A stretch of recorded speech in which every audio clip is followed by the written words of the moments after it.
अस्सलाम वालेकुम, मैं हूं इंजीनियर असद मुगल। आज की इस वीडियो में हम बात करते हैं कि आप अपने 1000 वाट के यूपीएस के साथ कितने पैनल्स लगा सकते हैं ताकि आपके यूपीएस का जो लोड है वो मैनेज हो सके।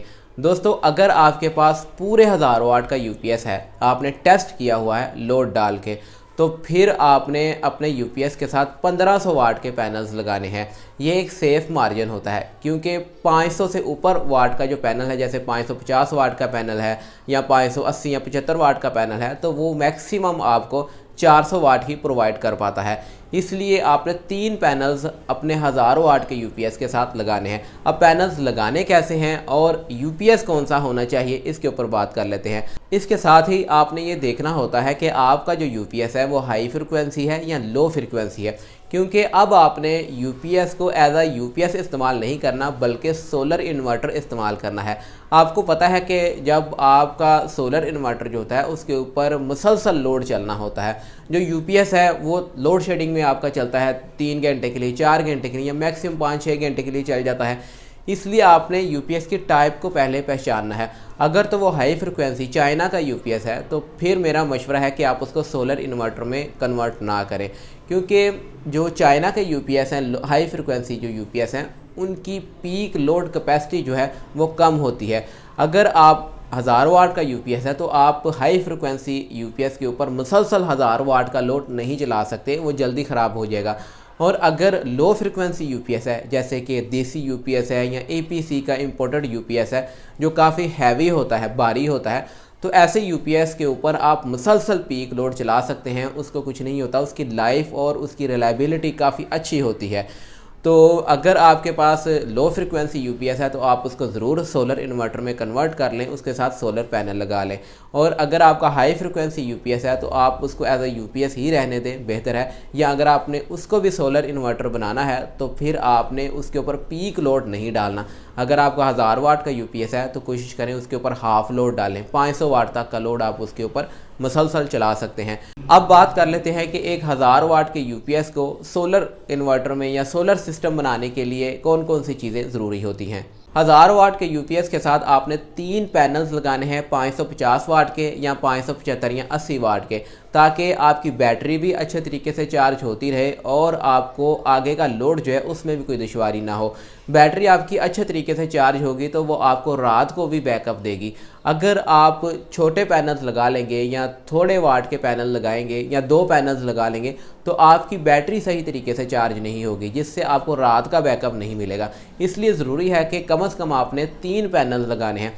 अगर आप 3 से ज़्यादा पैनल लगाएंगे तो जो एक्स्ट्रा एनर्जी बनेगी वो आपकी वेस्ट होती जाएगी, किसी काम नहीं आएगी। इसके लिए फिर ज़रूरी है कि आपको अपने यूपीएस का साइज़ बड़ा करना पड़ेगा। 1000 वाट का यूपीएस है तो फिर आपको 1500 वाट तक जाना पड़ेगा। सोलर पैनल्स के अलावा आपको चाहिए होता है यूपीएस के साथ लगाने के लिए एक अदद सोलर चार्जर, जो कि सोलर पैनल से जो वोल्टेज आते हैं, जो कि काफ़ी ज़्यादा होते हैं, उनको कन्वर्ट कर सकें 12 वोल्ट या 24 वोल्ट में, ताकि आपकी बैटरी जो है वो चार्ज करे। और उसको हाई करंट में कन्वर्ट करता है ताकि आपकी बैटरी और आगे का लोड जो है वो सही तरीके से चल सके। अब सोलर चार्जर जो हैं वो 2 तरह के होते हैं, एक PWM और दूसरा MPPT। जो PWM है वो पुरानी टेक्नोलॉजी है। PWM जो है वो सही तरीके से या पूरी सोलर से एनर्जी एक्सट्रैक्ट नहीं कर पाता, जबकि MPPT जो है वो मैक्सिमम पावर पॉइंट ट्रैकिंग करता है। वो चेक करता है कि कितने वोल्टेज पे या कितनी करंट पे मैक्सिमम पावर आगे डिलीवर हो सकती है। इसका काफ़ी अच्छा एल्गोरिदम होता है, इसके अंदर प्रोग्रामिंग की होती है, जिसकी वजह से ये अच्छे तरीके से इंटेलिजेंटली जो है वो एनर्जी को एक्सट्रैक्ट करता है और आपकी बैटरीज़ को या आगे लोड को सही तरीके से चलाता है। तो कोशिश करें कि थोड़े से पैसे ज़्यादा खर्च लें, कोई ज़्यादा फ़र्क नहीं होता, 5 से 7 हज़ार का फ़र्क होता है MPPT में और PWM में। तो आप कोशिश करें कि MPPT सोलर चार्जर लगाएं, जिससे आपका लोड जो है वो सही तरीके से चलेगा और बैटरीज़ जो हैं वो अच्छे तरीके से, बेहतर तरीके से और जल्दी चार्ज हो जाएंगी, क्योंकि इसके अंदर बैटरी को चार्ज करने का भी सिस्टम मौजूद होता है। ये 3 स्टेज में बैटरी को चार्ज करता है, जिससे आपकी बैटरी की जो लाइफ है वो बढ़ जाती है और बैटरी ज़्यादा बैकअप देती है। अब जब भी आपने एक MPPT सोलर चार्जर ख़रीदना है तो उसमें आपने 2 चीज़ों का ख्याल रखना है। पहले नंबर पे है उसके ओवरऑल एम्पेयर, यानी कि वो 80 एम्पेयर का है, 100 एम्पेयर का है। 1000 वाट के यूपीएस के साथ आपको चाहिए 100 एम्पेयर का एमपीपीटी सोलर चार्जर। इसके अलावा आपने उसकी पीवी रेंज चेक करनी है, यानी कि इसके साथ आप 575 वाट के या 580 वाट के कितने पैनल लगा सकेंगे, क्योंकि एक पैनल जो है वो आपको ओपन सर्किट वोल्टेज जो है वो 50 से ऊपर देता है, 51 देता है या 52 देता है।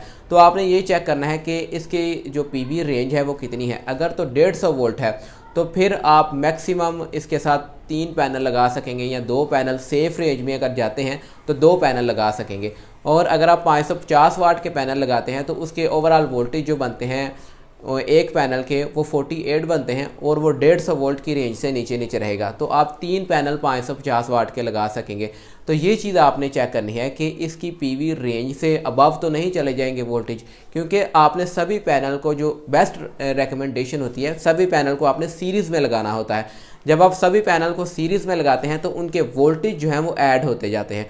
तो मैक्सिमम पीवी रेंज का आपने ख्याल रखना है और मिनिमम का भी ख्याल रखना है। इसके साथ आपने मिनिमम पीवी रेंज का भी ख्याल रखना होता है कि ये कितने पैनल से स्टार्ट होता है। जैसे कि आप यहाँ पे देख सकते हैं कि इसकी मिनिमम पीवी रेंज जो है वो 30 वोल्ट है, यानी कि 30 वोल्ट से ये स्टार्ट हो जाएगा और 150 वोल्ट तक ये काम करेगा। इसके अलावा अगर आपका एमपीपीटी सोलर चार्जर हाइब्रिड है तो आपको वापडा शेयरिंग का भी कोई मसला नहीं रहता। जैसे ही सूरज की रोशनी कम होती है तो ये ऑटोमेटिकली आपके लोड को वापडा पे शिफ्ट कर देगा। सिंपल आपने अपने जहन में ये रखना है कि अगर 1000 वाट का यूपीएस है तो आपने कम से कम 1500 वाट के पैनल लगाने हैं, और अगर आपका 1500 वाट का यूपीएस है तो आपने कम से कम 2000 वाट के पैनल्स अपने यूपीएस के साथ अटैच करने हैं। इसके साथ ही अगर हम बैटरी की बात करें तो जितनी अच्छी और बड़ी आप बैटरी लगाएंगे उतना ही ज़्यादा आपको बैकअप मिलेगा। बैकअप से मुराद है कि जब सूरज गुरूब हो जाएगा शाम को तो रात का लोड भी आपका बैटरी पर चलता रहेगा, जो कि सोलर पैनल्स ने चार्ज की होंगी, ना कि आपके वापडा के ज़रिए वो बैटरी चार्ज हुई होंगी। तो इस तरह आप रात का लोड भी मैनेज कर सकते हैं। तो कोशिश करें कि आपने डीप साइकिल या ट्यूबलर बैटरीज इस्तेमाल करनी है, क्योंकि डीप साइकिल या ट्यूबलर बैटरीज या लिथियम फॉस्फेट जो बैटरीज आती हैं उनकी लाइफ भी काफ़ी अच्छी होती है और आपको लंबे ड्यूरेशन के लिए लोड को चला के रखती हैं। अब जैसे कि यहाँ पे लेड एसिड बैटरी है, ट्रक वाली बैटरी है, अगर तो पहले से ही आपके यूपीएस के साथ लगी है तो आप इसको ही चला सकते हैं। और अगर आपने एक न्यू बैटरी परचेज़ करनी है तो ट्यूबलर बैटरी या डीप साइकिल या लिथियम फॉस्फेट बैटरीज़ की तरफ आप जा सकते हैं। इस तरह की मालूमाती वीडियोस देखने के लिए नीचे रेड बटन को दबा के चैनल को ज़रूर सब्सक्राइब करें, और अगर आपके जहन में कोई सवालात हैं तो आप मुझे कमेंट करके पूछ सकते हैं। वीडियो पसंद आए तो लाइक ज़रूर कर दिया करें, काफ़ी ज़्यादा हौसला अफजाई हो जाती है। मिलेंगे इंशाल्लाह एक नई वीडियो के साथ, तब तक के लिए इजाज़त दें। अल्लाह हाफिज़।